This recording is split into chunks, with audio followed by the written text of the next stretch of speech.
Hello, and welcome to MentorDINO. I'm your host, Katelyn Rossier. I am an architect and founder of MentorDINO. I firmly believe that architecture, engineering, and construction professionals can achieve true success by embracing human skills as their guiding principle.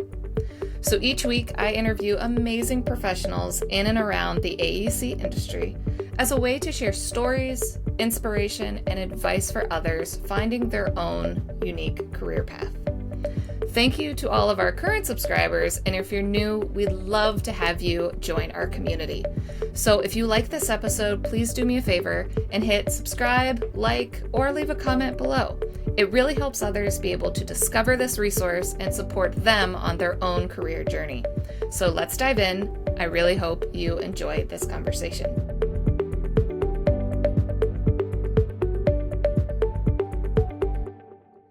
Hello, listeners, and welcome back to the MentorDINO podcast. I'm your host, Katelyn Rossier. We were happy to share 61 episodes in Season 1 and taking a small break before Season 2 begins. During this break, I'm going to give you some topic-specific highlights based on various advice discussed during Season 1.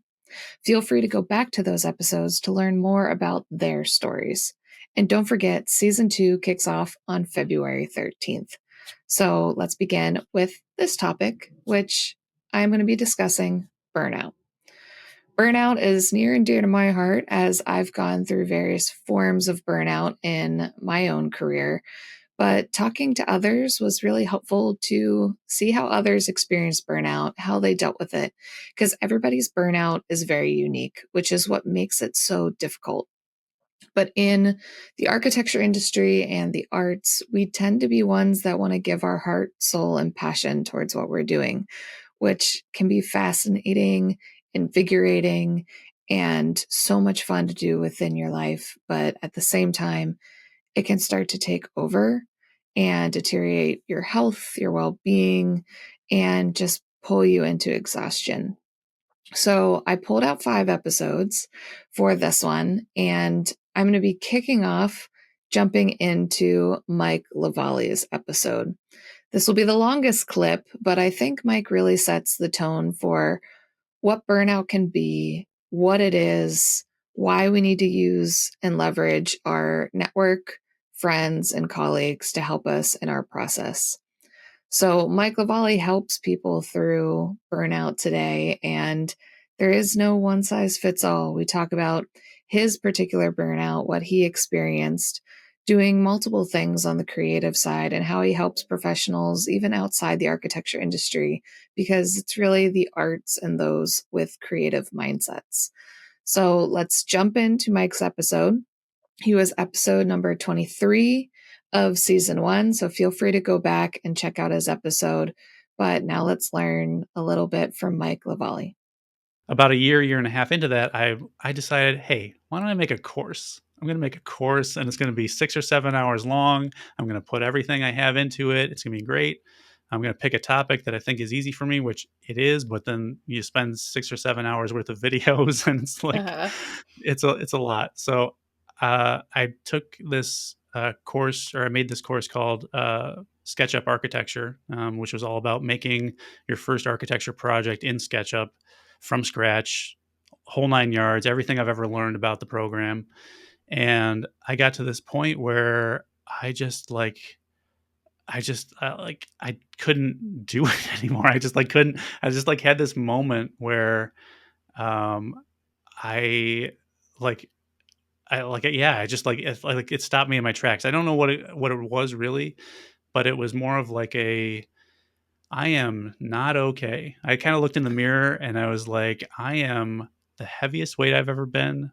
I am like like a shadow of my former self. Like I used to play soccer in high school, and I couldn't do any sports in college because that was frowned upon because you were in architecture and everybody knew you were like locked to your desk. Yeah. But I started drinking inordinate amounts of soda and coffee and food and things like that. And I was just like not exercising, not taking care of myself, pushing myself way too hard. And I just kind of was like, this is not, I'm going to I could end up like doing really serious damage to myself, or like end up like giving myself a heart attack or something like that. And I just like, this has got to change. So I actually stopped writing for pretty much an entire year. I told my newsletter, hey, I'm coming back at some point, maybe, but thanks again. I need to go do something right now. So I actually, in about a month from when we're recording this, it'll be 7 years since I've had soda.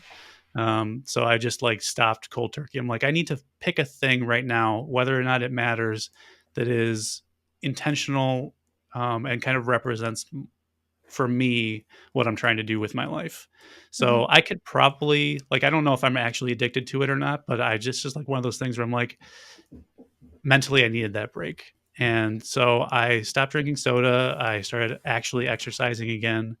Um, I lost 75 pounds and I just became like a different kind of person again.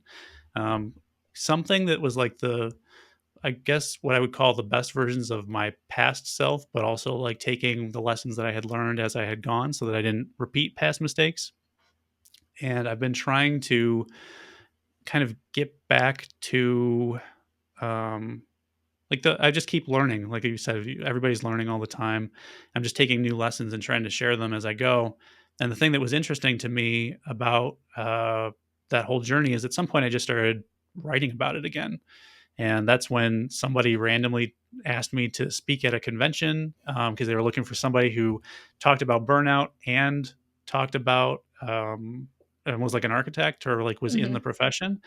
And I've actually been talking about it ever since. And that was 3 or 4 years ago. And that's just been more or less a focus for me, is just somebody mentioned it to me the other day that I didn't actually realize this is what I was doing, but it's called peer work in therapy, where if you are somebody with an experience that like directly ties you to a condition, whether it's addiction or burnout or something that has actually happened in your life and you can relate to it, that's kind of, I guess, what I'm doing in my own way. I'm not a therapist or like a medical professional, but I didn't realize that that's kind of what was I never thought like, going back to 2008, Mike, when I'm like just graduating college, I didn't think I was going to like start talking about burnout one day, but like it's given me so much like genuine pleasure to help people who are in that tough spot, whatever their burnout is. It could be from overwork or relationships or anything could cause the burnout. It's just like, how do you get out of it and how do you prevent it from happening again? I think is kind of the bigger thing. I see a lot of people who burn out cyclically and it becomes their life. Yep. And I would never want that for anybody. So that's kind of where the transition happened about a couple of years ago. I kept Evolving Architect going for a while, and then it just at some point it just didn't really jive for me anymore. It was kind of like with you were saying, like you transitioned into different chapters of your creativity, and at some point I was just like, I want to be known as Mike, so I just transitioned it to my name, and at MikeLaValley.com, I've been talking like it has transitioned even more since then. But I took a creative writing class from like an author that I really like, and I started telling stories and sharing ideas about wellness and burnout and work life balance and personal development. And it's more geared towards a global creative professional. So, designers, engineers, artists, writers. It's not just about architects anymore, because I think the one thing I realized for me was that there's a lot of people out there that are hurting or need help or like want to better their lives. And it's not just architects. I'm still an architect and will probably be an architect for the rest of my life. But it's one of those things where I noticed a lot of patterns in people who are creative are, in my opinion, are more likely to burn out. So I wanted to help Hmm. those people kind of be able to find me and talk about those things a little bit more globally. Yeah, because those are all the careers that it's more passion and people tend to put their heart and souls behind Right. things. Like Exactly. we're putting our heart and soul into buildings, and just because we're choosing the art of a structure doesn't mean that other people don't burn out for having that similar passion behind their projects. Yeah. I think that a lot of happened. That's why you're seeing a lot of things that happened during the pandemic happen with medical professionals too, because it's that generosity, it's that Hmm. emotional awareness. People who are tend to be more emotionally intelligent, I think, and creative, that combination is great for the world, but bad for the individual sometimes when they go too hard. Yeah. Now, do you think, looking back on your burnout experience, Hmm. do you feel it was more you pushing yourself outside the office, or were there office factors that you also took steps to like restructure your life between work and stuff you're doing outside the office? Yeah, 100%. I think my burnout was in a lot of ways self-induced, at least when I experienced it.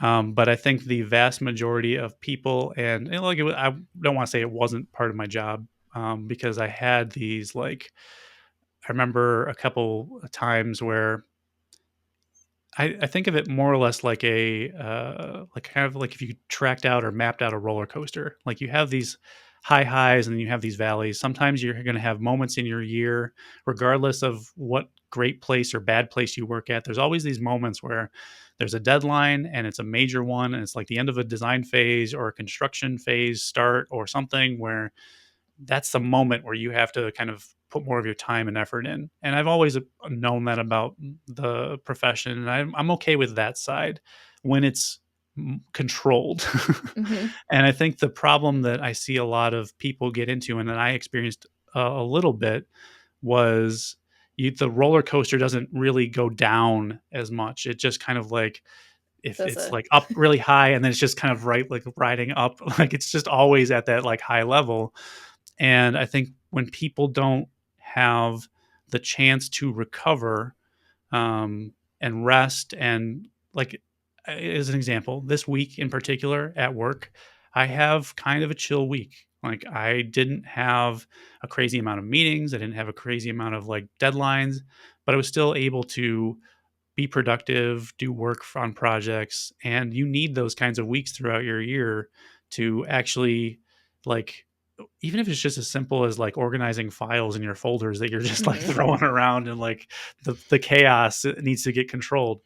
Um, I see though a lot of like in my own work life, I had a couple like 60 plus hour weeks, that were few and far between, but like when you really get into like 60 plus, like it's not a great thing. And when I hear of these stories about people doing like 80 plus, and like you're just basically not Yeah. leaving the office, It's not a it's trophy. it's not yeah, it's not I think that's really well put, because it's not like what are you getting out of that at the end of the day? Like the reality, the one quote I heard, or like maybe I'm paraphrasing this from something, is like if you I'm not saying I want this for anybody, but let's say you got hit by a bus, right? And the office needed to keep moving. They would replace you within, a couple weeks. They would find somebody else to do your job. And when that hit with me, I was like, I like the people I work with. I appreciate my bosses. Like they're kind people. Everybody is great to work with. But that is true. If I Mm-hmm. left the office, they would need to keep going and they would need to find somebody else to do it. And I think the reality is that we want to think of I see a lot of people, and myself included. I wanted to see the office that I worked at as like the studio setting where you're like hanging out with friends and you're doing the things that you love to do in studio, and you just feel like you're all being this creative team. But the reality is that you're working for a business that has to Mm-hmm. operate in a business way. And I think that disconnect with creatives is where the tension comes from, because you want to do a good job, thrive in your career, do great work, and then there's this overwhelm that kind of comes into play. So for me, I had a couple of those weeks on top of the weeks where like I had a weekly newsletter. I've basically been writing a weekly newsletter for as long as I can remember. But if you put on top of the like couple weeks where it was crazy, throughout the year, and then you put a newsletter that takes 5 hours to write throughout the week, Mm-hmm. and then you're writing content for social media, and you're just like trying to be everywhere all at once. It's just and that course, like it was just like it was like too much. Like I couldn't keep it all up, and then try to do anything well. Like you become, I made this sketch once of like an octopus with like, you know, a phone in one hand and like a pencil in the other, trying to do like all these things. And that's how you feel. You feel like you're being stretched out into too many different directions. The things that I've done since then have been really just to like create very hard boundaries for myself. Like a lot of people that I know keep office email on their phones. I don't. I have, my phone is my phone. I've been at places where they've offered to pay for my phone as like an office phone or get me an office phone. I don't do that.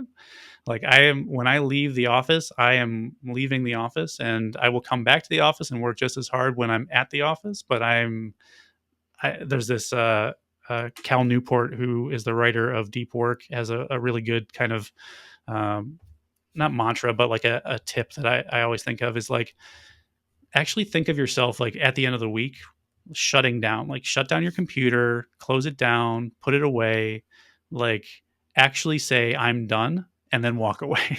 Mm-hmm. Because you can't, as a creative person, you can't actually function properly without having the recovery and the separation and the boundaries and the rest to actually do so.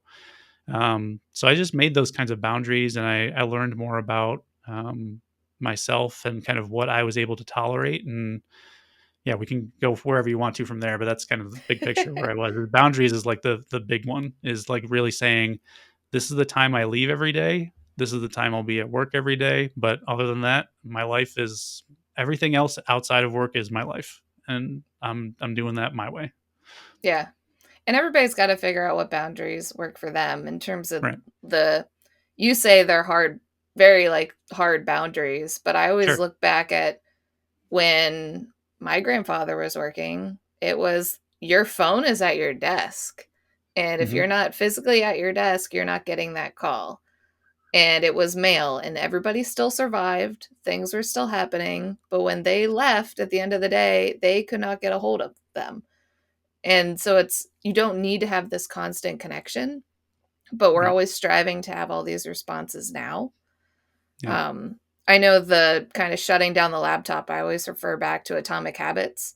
And Yeah. it's, if you want something to be a habit, make it visible. Like if you're trying to take a daily vitamin, remember it, keep it out and on the counter so you see it. If your Right. laptop's open and easily accessible and you just have to even just put in your password and you're going to be more likely to go in there. But if you fully log out of all your programs, if you fully shut down the laptop, you close it and you put it away, the odds of you going and opening up that laptop again, it's going to be a lot Yeah. more work. After Mike LaValley's episode, I wanted to share with you Beresford Pratt.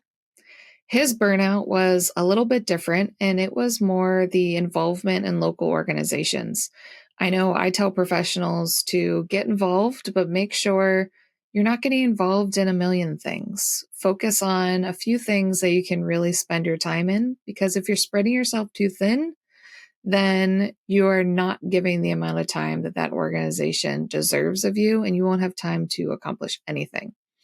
Now, Beresford didn't spread himself too thin, but he did really give a lot to some organizations, and understanding when you need to take a break, pull back, reset, figure out where you are, what you need, where you are in your current state, and then how to jump back in. So it is not about if you're helping local organizations or not. It's about giving that right amount of weight and balance between what you're doing with work, local organizations, fun, family, and life. So let's jump into Beresford's story. And again, his is episode number 15 if you want to go back and learn more about Beresford's story. But I know you mentioned early on that you got really burned out before you pivoted. And I know it sounded like you pulled back from other organizations. Do you have other tips for if anybody's burnt out and need to readjust, or anything that worked for you in particular? Everybody's burnout's a little bit different. Yeah. So I guess my burnout came more so from a recognition that like I was doing a lot very fast in a short amount of time, But then also at that particular time, something that I loved and was a passion of mine stopped feeling like something I loved and was a passion. Not everything is peaches and roses, so it's not always going to feel great. Yeah. But if you start to lose the luster, um, for me, I had to take a pause. I didn't want to lose it altogether. And so I didn't want to have a sour taste in my mouth about the architecture industry. So I wanted to take another path that still kept me adjacent and allied to it and still within it, but through a different lens. And then some of the things that I really was passionate about, design and architecture, I could do on the side. And it could still... The professor. Exactly, as the professor. Building lamps. Building lamps. Or maybe even taking up a small project for a friend or family member or acquaintance that wants to do a renovation to their home. Things like that, where it's not my day-to-day job, but it's something that still allows me to stretch my creativity and still stretch my design skills. It's a good balance for me. So I would recommend to somebody who's dealing with burnout is maybe just take a pause for a second, a mental pause. I don't mean like leave your job immediately, quit your job, quit everything, go hide in a rock. Yeah, unless you are in a fantastic financial situation where you can just drop everything, go for it. But I recommend taking a mental pause and just asking the tough questions of like, okay, if it's tough now, what can I do to either change that? And that may mean shifting organizations. It may mean shifting roles, or it may mean leaving the industry altogether. But taking a mental pause and talking and developing mentors is probably a good starting place for sure. After Beresford's story, I want to jump into Liz Sydnor. And Liz's story is a little bit more of that traditional burnout where you are overworking yourself at work.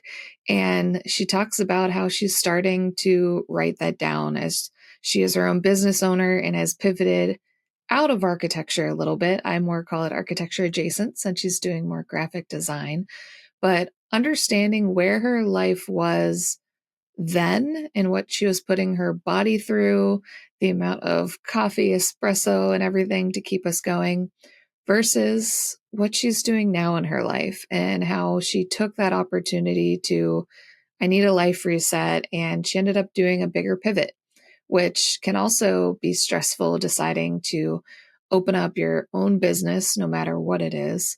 But being able to have a little bit more control of her calendar is one way that she is able to control her burnout and stress today versus where she was then. Liz's episode was number 32, so definitely go check out Liz's episode. It was fantastic to speak with her, but let's jump into her little burnout story, as she calls it, on the burnout train. And how do you feel your own wellness has been shifting from being an employee to an entrepreneur? Oh my God. I mean, it's drastic. It's drastic from like where I was a year ago. This past week in my book, I made a table where I have two columns side by side. And in one column, the topic is wait, how did I phrase it? My picture of my day. Change it 5 times by the time you actually. Yeah, I know. I'm like, what do I call it? Yeah, it's my day on the burnout train versus my day now, actively taking care of myself. And it's so funny because like literally just writing out what I did, like how I started my day, what I'm like physically doing, what I'm eating, what I'm like drinking. And it's just, the difference is kind of staggering. Like, on the burnout train, I would get up, rush to work, pump 2 cups of espresso into my body, not have breakfast, like already put my body in a state of stress, and then continue that stress like throughout the day. Not make my lunch, go get like a not so healthy option, not move my body after work, like study for 3 hours for the AREs. And then just like, I'm looking at it, I'm like, how was I surviving? Like, how was I doing this?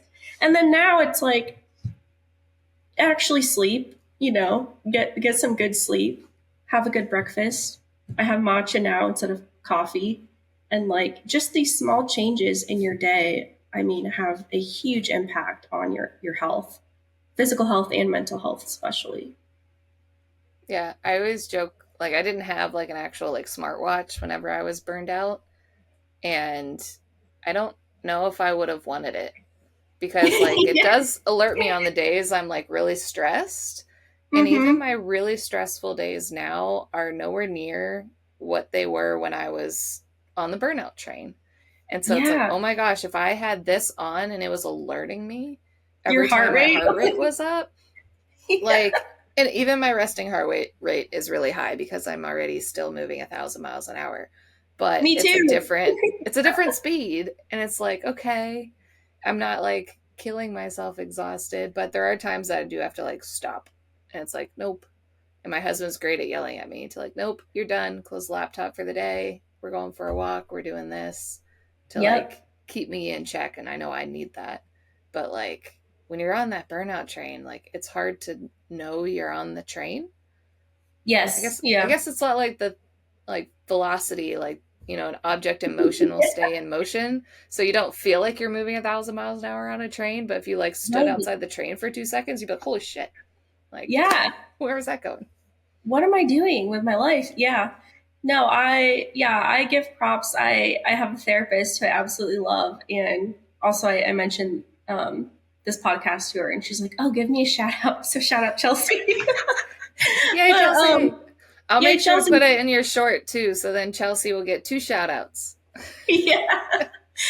She'll love that. All right. And then clip number 4 is actually my own episode. So you just heard from Liz, and I actually had Liz interview me for one of the episodes. I had a number of professionals ask me to share a little bit more about my story and where MentorDINO came from and where my passions really came in to help the industry. And it really stemmed from a lot of burnout.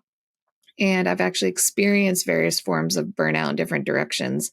And it wasn't until I really learned more about burnout that I realized that all those different instances that I experienced were actually different forms of burnout, because oftentimes we just think of that exhaustion type burnout.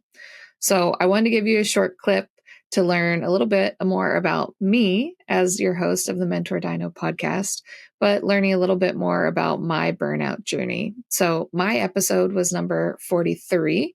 So feel free to go back and check out the full episode if you really want to learn more about other challenges that I had early in my career, where MentorDINO came from, and the mission beyond what I'm doing with the podcast and my burnout story. So hope you guys enjoy my episode number 43.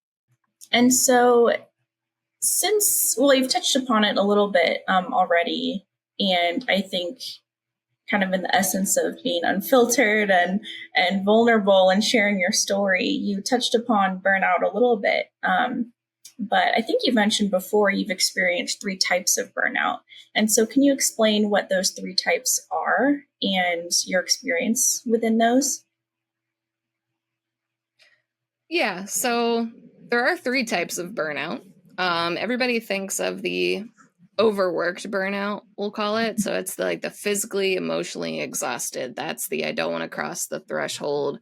You work harder for fractional success. And then it starts to become a deterrent to your health and your personal life. I've lost relationships because of architecture and burnout and pushing myself too hard. I actually started having health problems whenever I was overworked burnout, which was at that first firm. And even talking to my mom and just saying, hey, I'm having these issues. And she's like, that's not okay. You need to go see a doctor. But taking time to go see a doctor when a firm wants your butt in a seat to prove that you're there and not give you that flexibility. Like nowadays, like if I'm not feeling well, I can work from home and I don't feel like I'm going to be judged. Whereas pre-COVID, it's you better show up, you better be on time because we're going to check the sign-in sheet to make sure you're here. If you're not sitting at your desk, you're not being productive. And so all that and just trying to keep up with a pace that you couldn't handle. Like I said, we were 14 people short. So it wasn't just my project team. The whole office was short staffed and we had a lot of big projects going. So it's trying to keep up with a pace that's unsustainable is also part of that overwork burnout. The second type of burnout is kind of the complete opposite. I like to call it the bored burnout. So you start to feel detached. That happens when there's a lack of challenging work, which is why, especially in architecture, you're always trying to grow and learn and expand to kind of avoid the boredom burnout. And you're just not stimulated by work. Like it doesn't do anything for you. If you're just sitting there moving walls around all day and that's all you do every day, for most people, that's going to start leading you down a bored cycle because you're just not being fulfilled. And you start to lose that passion and that drive. And I actually started having that at the contractor company because I had nothing to do. To be honest, I did the first Pittsburgh Equity and Architecture report all during those work hours because I had nothing else. They would give everybody else the work because I was their client. They have draftsmen. So I was asking the draftsman, give me some red lines so I can at least make it to the 8 hours I had to sit at the desk all day. And then they were wondering why I left every day on time. I'm like, well, I have nothing to do. Right. And so me realizing I'm not good at being bored, but understanding burnout enough that was coming. And I didn't let it get to the extreme because there's 5 levels of burnout. There's kind of like that honeymoon phase where, you're excited about a new project and then you start having some stress, which stress is fine. But then that stress becomes chronic and starts to lead to burnout as a whole, and then habitual burnout, which just becomes repeatable and you can't physically get out of it. And it's a lot harder. And then you're more prone to fall back into burnout a lot quicker. The third one is helplessness. And that one's a little bit harder to define. And it's really feeling helpless when you face decisions. There's nothing you can do. Your passion is sunk. You stop trying. There's not enough structure, direction, and guidance along the way. So that can also be part of burnout that people mix with the boredom one. Whereas the boredom ones, you're there, but maybe you just don't have projects coming in to do things. And the helplessness is just, there's nothing you can do to get by. There's no control. Or if you drop leadership positions and then all of a sudden you're not guiding a team anymore, or you don't have those responsibilities, that can also lead to helplessness. And, when you're overworked, you're like, have somebody else run the project. I'll just pick up little red lines. I'll be fine. And you need that as a break. But for those professionals that really like striving, being in front of the client, feeling fulfilled by their projects, if you're just doing red lines and you're used to that client side, it'll start to lead to that feeling of helplessness. So sometimes it's not fully pulling back on everything, but understanding there can be breaks. And it's like, hey, if I can just pick up red lines for a week, that gives me enough to decompress, relax a bit, but then I'm going to be ready for the next project or take on the next challenge. So that's kind of the 3 types of burnout that I've experienced in different ways, shapes, and forms, and feel like everybody should just understand burnout more so then they can hopefully find it in others. As I said, it's hard to tell you're even burned out or starting to get there until you're more habitually burned out. And then it feels like you got hit by a semi-truck. And by that point, it's too late to fix it. I was determined the only way I can fix that overwork burnout was to leave the firm I was with. And I feel if I had that support or somebody else reaching out to me earlier, I don't think I would have gone to that point. And I would have stayed there longer, or at least finished out the cancer center before trying out a new firm to get different experience. So I feel like if everybody knows a little bit more about burnout, they can start to reach out to their friends in the office and say, hey, I'm worried about you. Let's go get some lunch. How can I help? What do you need? Take care of yourself. Force people to take PTO. I've talked to a number of people that I'm like, you're going to take next Friday off. You're going to go ask for the PTO. You have it. Go do it. I don't want you to log onto your computer. I want you to go be outside and go do something you love for one day. And then you'll have the whole rest of the weekend, but I don't want you to open up your laptop that weekend either. And sometimes doing those early enough can help catch burnout earlier and start a conversation. Yes. So it's a little bit about my experience with it, but everybody's is so unique, which is the hard part about burnout, is you really have to have those individual conversations to figure out what's going on with somebody. And I think being really just honest with yourself too, right? That the signs that you're experiencing is just taking note of that and thinking, okay, my body is telling me something and I need to listen to it and address it in some way. But yeah, that was very helpful. Like I know we even talked about on your episode how you've now switched more over to matcha rather than chugging espresso and running into the office. And it's even just some little shifts like that that can really do wonders for somebody that's, struggling and stressed out. Like, take a step back. All right. And the final clip I wanted to wrap out this burnout episode was actually with episode number 60, our final guest of season 1, Angela Mazzi.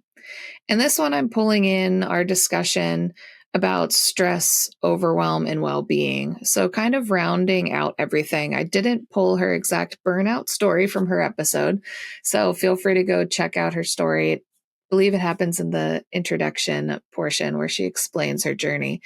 But I thought it'd be good to wrap up this episode with advice and discussions on moving forward. We do not need to have burnout as a regular discussion in our industry, and it's a cultural shift that needs to occur to make sure that we can still do great work, we can design great buildings, we can advocate for ourselves, and we can have lives outside of architecture. We can have time to go work out and be healthy, time with our families, and time to do hobbies. So, wrapping up this episode with highlighting back to episode 60 with Angela Mazzi to learn more about stress, well-being, and overwhelm to help you on your journey. We're always undercutting one another on fee. We're competing because we don't really believe that we're worth anything. And, it's not about, I'm not codependent because I'm a strong character or I'm resilient. It's really about making other people happy at the expense of your own well-being. And is that not what so many of us, if not all of us, are doing all day long?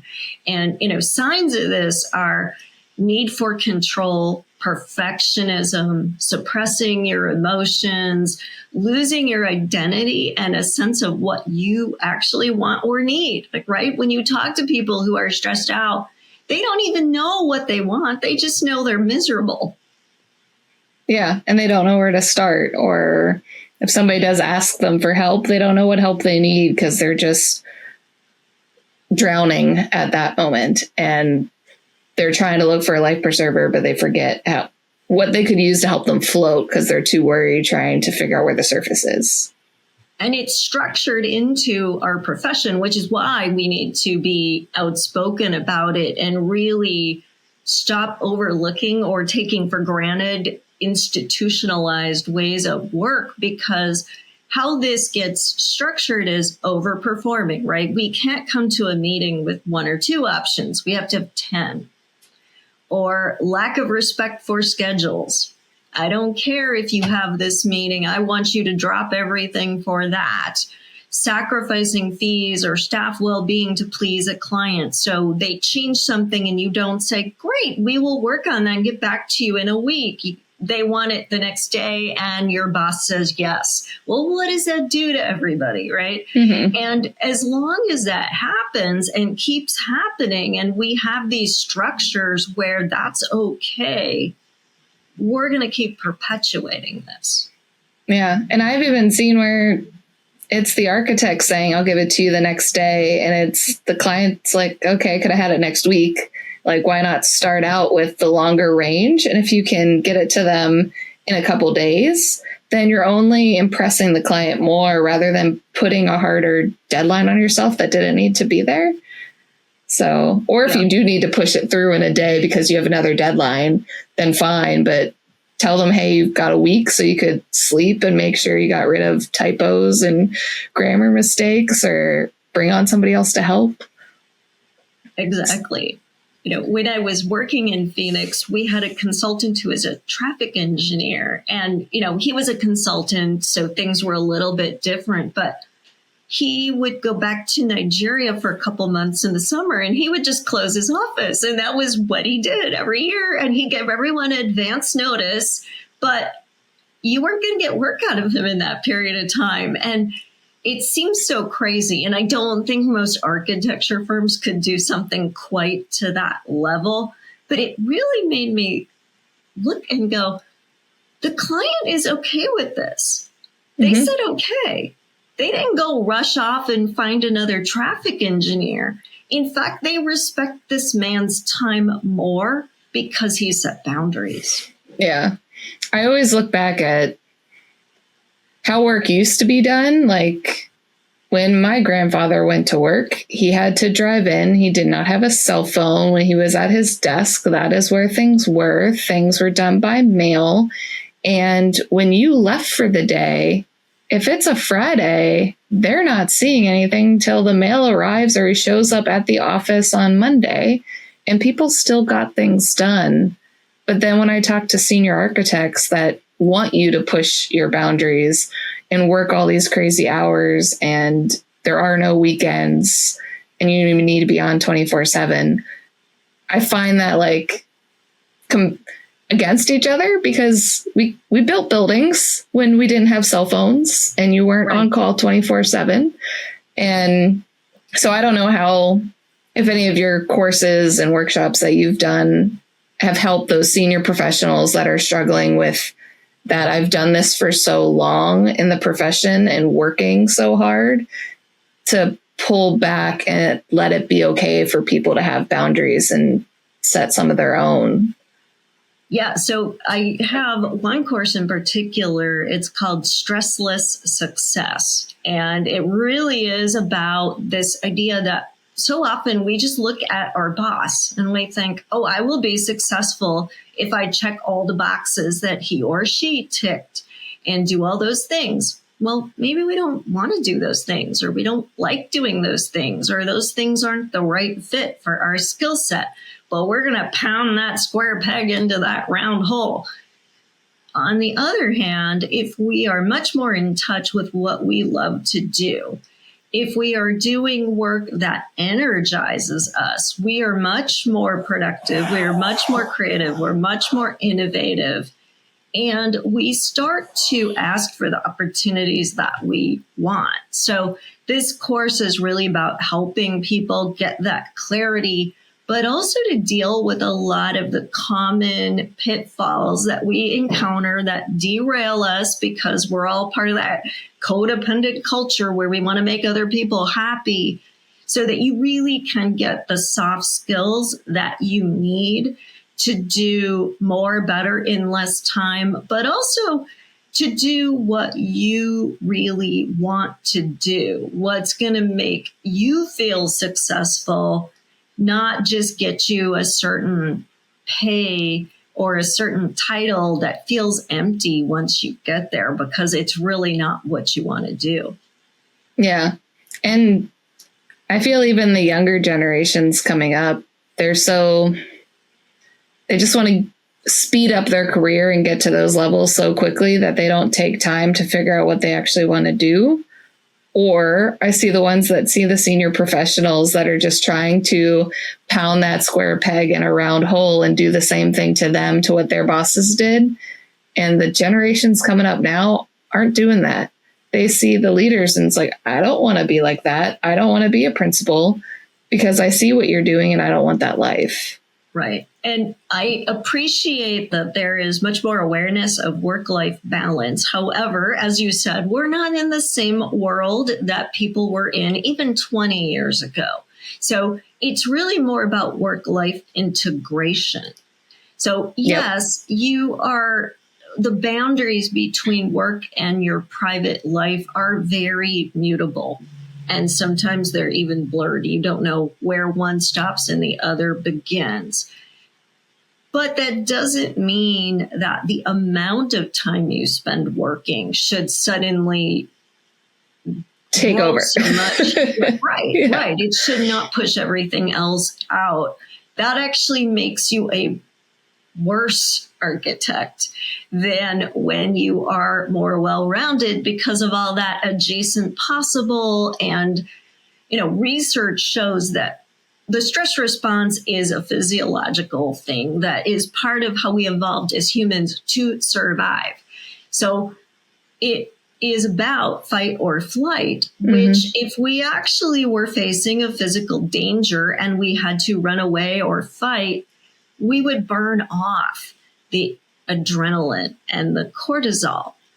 But when we have the constant chronic stress that we experience today, and it is psychological in so many ways, we don't burn those hormones off. They accumulate. And what do?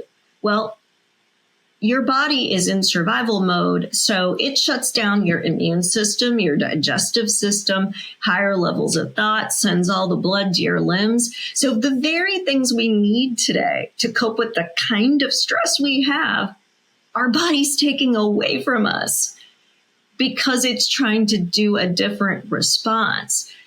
And we can counterbalance that by doing the things we love, by having the well-rounded life, not only because we're taking better care of ourselves, but when we're doing things we love, we get hits of the pleasure chemicals, and oxytocin is one of those. And it gets released when we feel joy and gratitude and trust. And what's really interesting about oxytocin and cortisol is that they're regulate one another. So if the oxytocin level's up, the cortisol level goes down because it actually triggers a suppression of it. So the more you do that you enjoy and have fun doing, it will actually turn off that stress response. And that's really important because the opposite is also true. You will enjoy your life less if you're too stressed out. Yeah, I always find it's almost a bad analogy, and you can only think of it in one stream of what you're doing, and you can't pull career and life and other stresses. But if work is always the more like a roller coaster, if it's always on an upswing or you're always in the crazy stress dynamic of a roller coaster, then that becomes the norm and you can't feel anything else. But when you are riding a roller coaster, they have those different changes to let your body rest. So then your stress response can go at different moments, but you need that rest moment to be able to get that impact. And I always explain that with your career, there's going to be stressful days where, yeah, you're going to pivot and do a lot of your career one day. You're going to have a deadline that goes out, but then you need that weekend and maybe that next week to be at a lower stress level. It's out the door. Let's do more hobbies. Let's go do something with the family. Let's go out to eat or go to have a spa day, whatever works for you to help balance yourself out again, or else you're not going to be able to react. And you'll wake up in the shower not knowing how you got to the shower. Exactly. Don't do that. That's not good. I don't recommend it. And that wraps up our episode all about burnout. So hopefully some of these stories reflected back with you. But again, remember that burnout is as unique as each one of us. There are common themes to understand when it's coming up. You can see it in others before you can see it in yourself. So it's important to have those colleagues and friends nearby that can really tell you when they're worried about you, because they're going to notice it first. But again, go check out the full episodes to learn more about their stories, see who best reflects with what you're going through. I highlighted Mike LaValley, episode 23, Beresford Pratt, episode 15, Liz Sydnor, episode 32, Katelyn Rossier, episode 43, and Angela Mazzi was episode 60. Now, these also weren't all of the burnout stories, just trying to grab some highlights from season 1, but feel free to check out the other episodes as you're waiting for season 2 to begin. And hopefully, if you were burned out from 2024, hopefully 2025 is your time to reset, get your body back in order, get your mental state back on track, and figure out what works best for you. I hope you enjoyed our discussion today. Learn some advice to take with you and see how our industry is all tied together to create the world around us. Check out the description below for any links or resources we discussed. If you liked the episode, please do me a favor and hit the subscribe button. Give me a thumbs up and leave a comment below. It really helps others be able to discover this resource and support finding that career path that best works for them.